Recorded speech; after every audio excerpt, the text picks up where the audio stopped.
Hello everyone, আসসালামু আলাইকুম। It's me Faris blogger and welcome to our new video. তো আজকে হচ্ছে আমার আম্মা আচার বানাবে। একটা হচ্ছে বড়ির আচার, একটা হচ্ছে বড়ি আর চালতা দিয়ে মিক্সড করা আচার।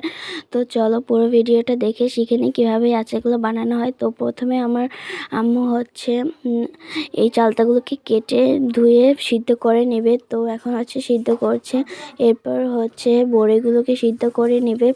তো যেটা শুধু বড়ির আচার বানানো হবে সেটা। তো এখন আমার আম্মু একটু মরিচ বেটে নিচ্ছে, শুকনো মরিচ ভেজে রাখা। তো এটা হচ্ছে বড়ই আচার বানানোর জন্য সিদ্ধ করে নিয়েছে। তো এটা হচ্ছে সিদ্ধ করা হয়েছে বড়ই আর চালতার আচার একসাথে মিক্সড করা, সেটার জন্য। তো এখন হচ্ছে আমাদের বানানো হবে শুধু বড়ির আচারটা। তো এটাকে আমাকে মিক্সড করে নিচ্ছে। তো প্রথমে হচ্ছে প্যানে তেল দেওয়া হবে। তো তেল দেওয়ার পর হচ্ছে আমাদের বড়ি আচার বানানোর জন্য বড়িগুলোকে দিয়ে দেওয়া হবে।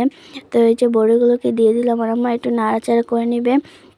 তারপর হচ্ছে এটাতে স্বাদ অনুযায়ী লবণ দিবে, তুমি যতটুকু লবণ খাও অতটুকু।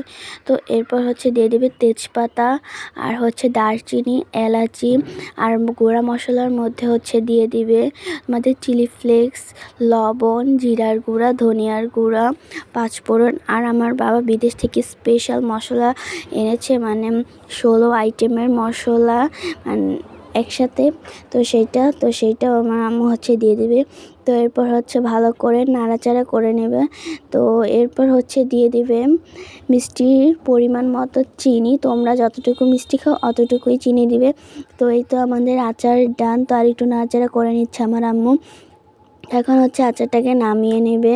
তো এরপর হচ্ছে বানানো হবে চালতার আচার। তো চলো চালতার আচারটা কীভাবে বানিয়েছে সেটা দেখে নিই। তো প্রথমে চালতাগুলোকে প্যানে দিয়ে দিবে। বড়ি আচার কিন্তু তেল দেওয়া হয়েছে, বাট এটাতে কিন্তু তেল দেওয়া হয়নি। তো দেওয়ার পরে নাড়াচাড়া করে নেবে। তো এটাও কিন্তু সেম প্রসেসে বানানো হবে। এর আগে আমরা বড়ি আচারটা যেভাবে বানিয়েছি ওইভাবেই এটা বানানো হবে। তো সব মশলা আমার আম্মু দিয়ে দিল। তো এরপর হচ্ছে ভালো করে নাড়াচাড়া করে নিচ্ছে। তো এরপর এটাতে বেশি চিনি দিব না, যেহেতু চালতাটা মিষ্টি তাই। তো এই তো আমাদের আচার ডান। খেতে কিন্তু খুব মজা হয়েছে, আমার কাছে খুব ভালো লেগেছে। তোমরা কারা কারা আচার খেতে পছন্দ করো অবশ্যই কমেন্টে জানাবে। দেখা হচ্ছে নতুন কোনো ভিডিওতে। তোমরা সবাই ভালো থাকবে, সুস্থ থাকবে। আল্লাহ হাফেজ।